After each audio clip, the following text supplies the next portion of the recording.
Alrighty guys, back again. This one's going to be short and sweet instead of my normal, half an hour videos. So just stripping down some wire, and now remember, this wire, although thick and full of copper, pardon me, some yards will not take it as high grade because it is not high grade, it is medium grade because it is 2.5 millimeter, yes, but it is flexi. It is not solid core because it's hair wire. So what I do is just there, and I always do it right where the black heat shield ends, because then you've got a little bit of extra weight from the wire. I know it's not much, but it adds weight and they will accept that. And then it'll go as medium grade, because if you leave that black, even that little black bit on there, if you leave it on every wire and the yard sees that, they will knock it down to low grade. And the difference between low grade and medium grade is a whopping difference. At my yard, high grade is $4.30. Medium grade is, there's different types of high grade. High grade 90% recovery is just under $5.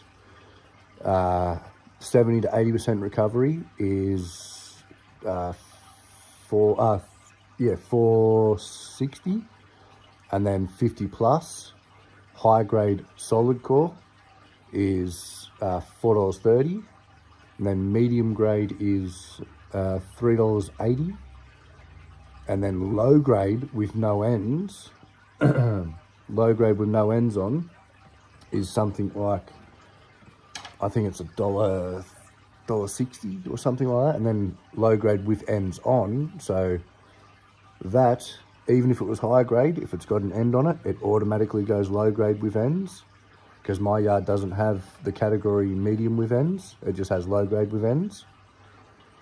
So if you leave even that on, one piece of high grade in the tub, the whole tub gets downgraded.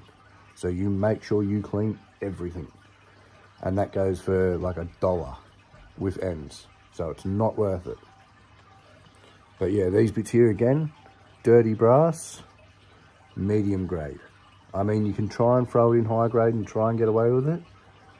But if your yard doesn't accept that as high grade, and you throw it in high grade and they bust you doing it, you'll probably be told to piss off. If you're not told to piss off, next time you come in with a load, they will go through everything and they will pick every single thing out that is not meant to be in there. As I said, with my yard, I'm pretty lucky. Like, as I said, these blue ones, usually they just go for Iron Alley at most yards. My yard will take them as motors because some of them have copper in them, so they run the gauntlet. But yeah, a lot of yards will say, no, sorry, that's Iron Alley, because it's, dirty aluminium. So yeah, just snip all the ends off, try and get this bloody thing off. Although that there, my yard will take as medium grade still, just because it's got a little nib on it. And then again, dirty brass, cut it off at the end of the heat shrink, adds it's a tiny bit of weight. But you get enough of them, you strip as much as I do. Like, yes, this is my first solar inverter, but the amount of things I strip with these little ends on it, I can make a kilo in no time.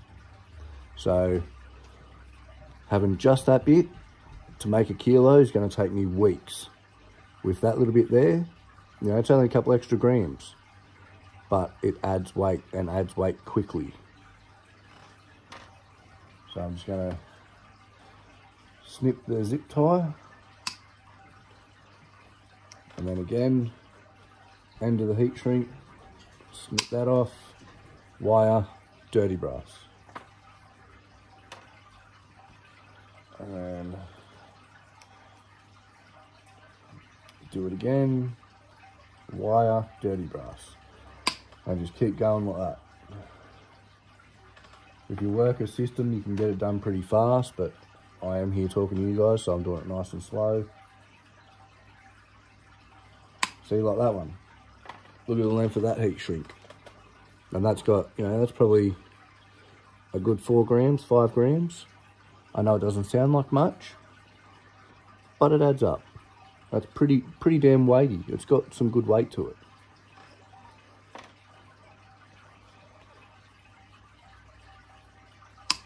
So I was going to strip a one of them party snow blowing machines, but unfortunately the screws are fairly well rusted.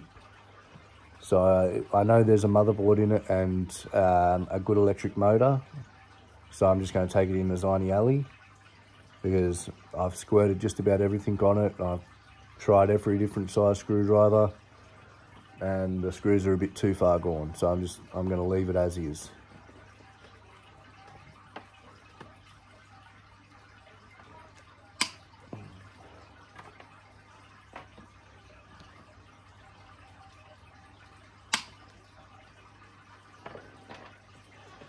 Yes, and tomorrow being Sunday, tonight is Saturday. Tomorrow being Sunday, I'll be making a video of a little bit of stuff I got off my father-in-law. It's not a great deal of stuff, but he was very kind, and he's had the same bathroom for 43 years. So he just decided it was time for an upgrade.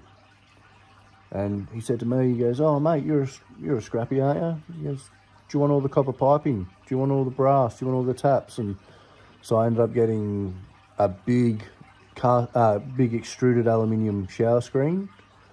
I got probably 2 kilos of clean pipe, 3 or 4 kilos of number 2 copper, so bits with welds and stuff on it.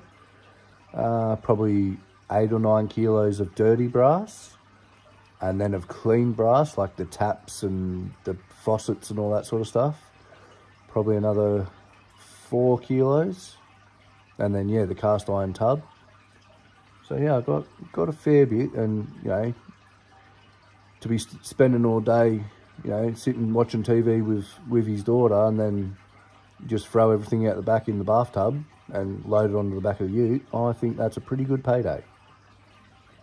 So I'm going to show that tomorrow. Obviously, it'll be a short and quick film or video, and it'll literally just be of the bathtub, because privacy reasons I don't want to be going showing my missus' house and stuff. So I'll just show the bathtub and all the stuff I got.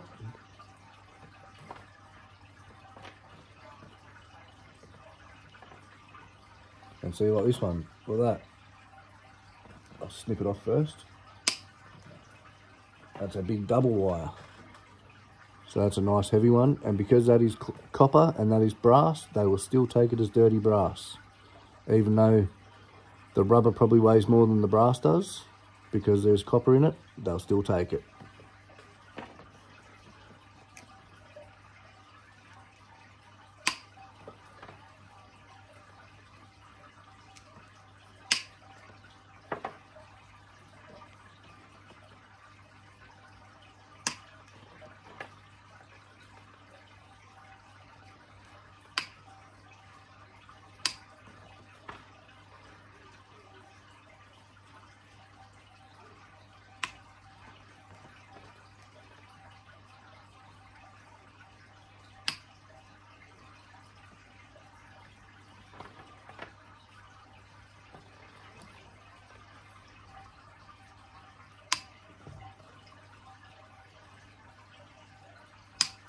Alrighty, this was meant to be a short and sweet, and we're already 8 minutes.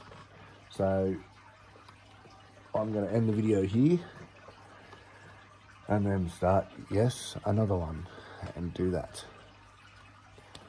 But it'll be different videos, obviously. I'll upload them all tonight, but it'll be separate videos, so you're not sitting there watching, you know, an hour-long video, getting bored, listening to me talk crap.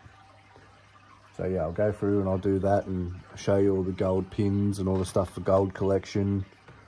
There's not a great deal on there for tantalum. Usually motherboards do have, or motherboards, power boards, anything like that, usually do have good tantalum on it, like tantalum capacitors and stuff like that. Unfortunately, there's not a great deal on these. It's mainly just gold. So like, I've got gold pins, gold teeth, gold band oscillators, barking dogs. Yeah, so I'll do that next video. again, like, subscribe, follow Dan the Scrapper. I'll say that every video. Cheers, Dan. Yeah, ring the notification bell, share with your friends, and have a bloody pisser weekend, guys. Cheers.